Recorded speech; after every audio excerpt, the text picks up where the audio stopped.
Haribo.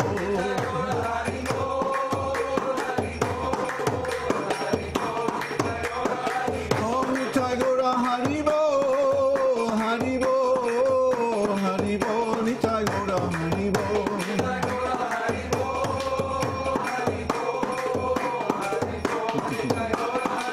Jaya Prabhupada, Prabhupada, Prabhupada, Jaya Prabhupada.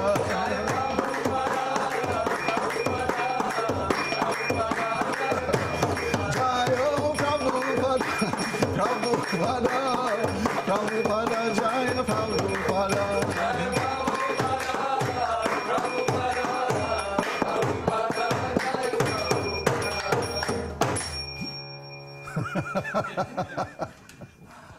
Jai Om Vishnupad Paramahansa Parivrajacharya Asatara Shri Śrīmad.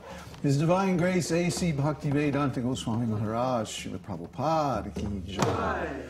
Srila Prabhupada Ki Jai. His Divine Grace Srila Prabhupada Ki Jai. Ananta Koti Vaishnav Vrinda Ki Jai. Namacharya Srila Haridas Thakur Ki Jai.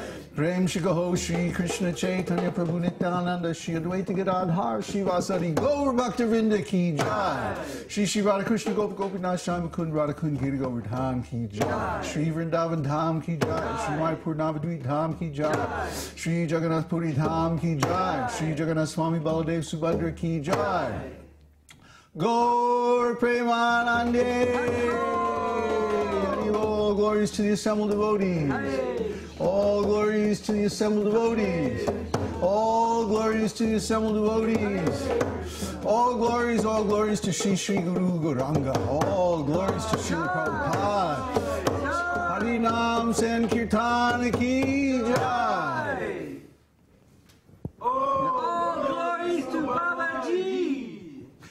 Namo Vishnu Padaya Krishna Krishnaya Bhuklesha Mati Bhakti Vedanta Swami Chami. Namaste Saraswati Deve Gauravani Pacharini Nirvishesha Shrivadi Paschatidishtar. Hare Krishna. So, welcome to another Sunday Satsang.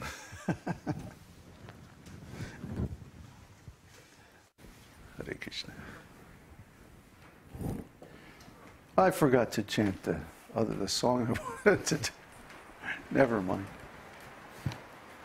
How's everybody today? How many people are signed up? We have 19.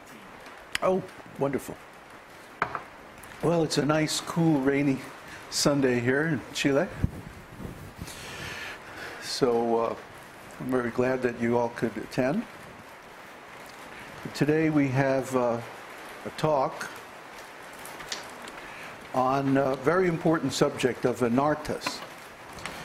We started this talk a couple of weeks ago, and I don't remember what happened. Somehow it got interrupted, we didn't finish it. So I want to go over this because in our series now, we've been going through the Nectar of Devotion. And we finished the first part of Nectar of Devotion, the first wave, as it's called, from chapter 1 through chapter 19.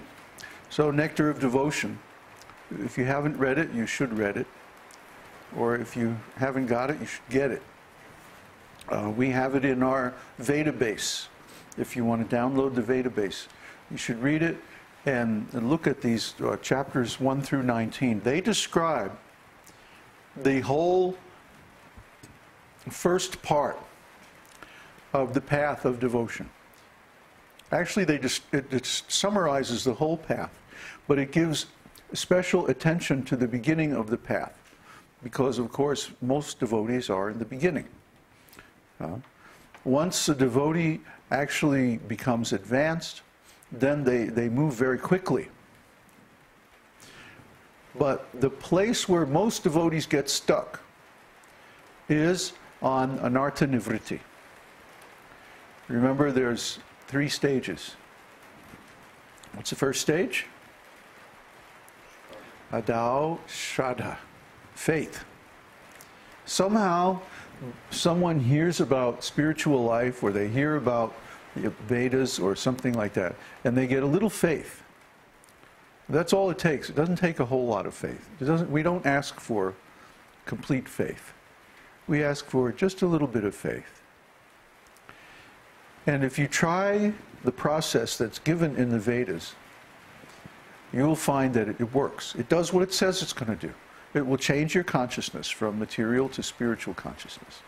And you'll get bliss, relief from material anxieties and suffering, and so many other results from just a little bit of practice.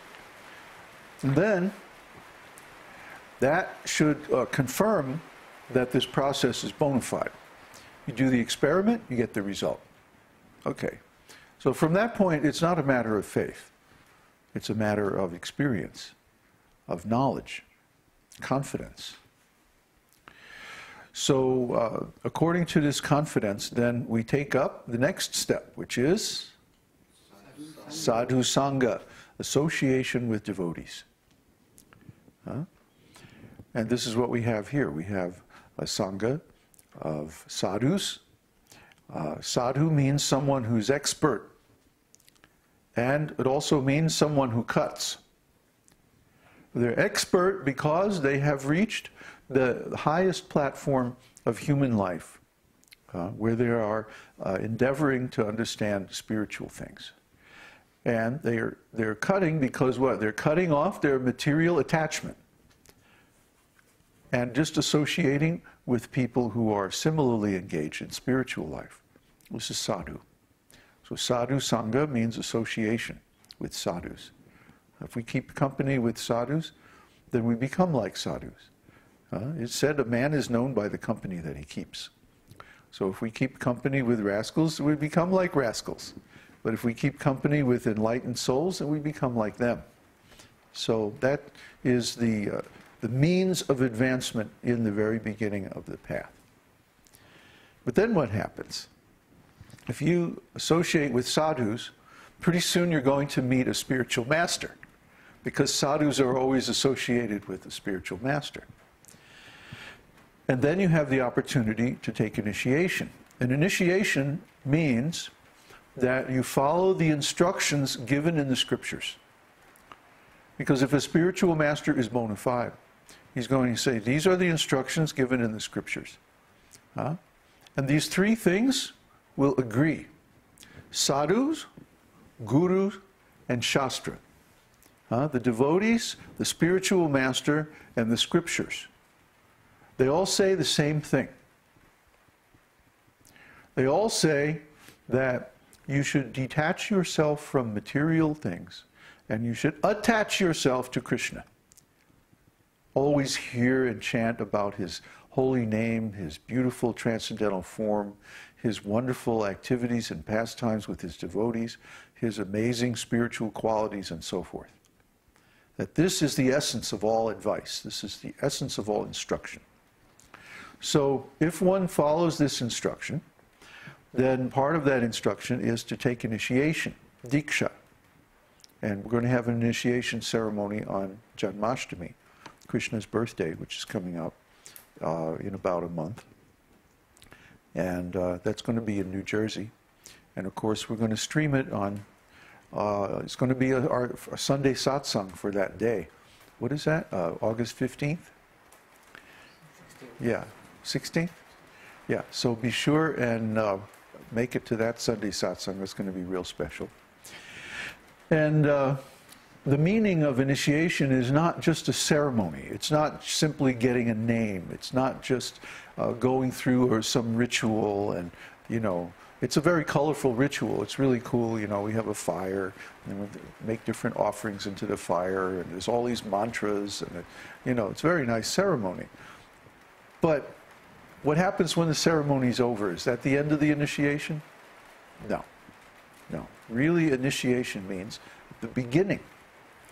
To initiate something is to start something. What are we starting? We're starting that we follow these rules and regulations in the scriptures in a committed way, in a steady way. It's not just a hobby anymore. This is a serious thing. It's a lifestyle.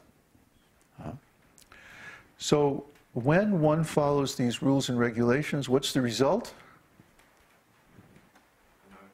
Anartha nivritti. Anartha means unwanted things. Artha means wealth. There's 4 objects in the Vedic culture. Dharma, which means religiousness. Artha, which means wealth. Kama, which means enjoyment. And moksha, which means final liberation. So artha means wealth. Anartha means the opposite of wealth. It means a debt or a demerit or a bad quality, something you don't want.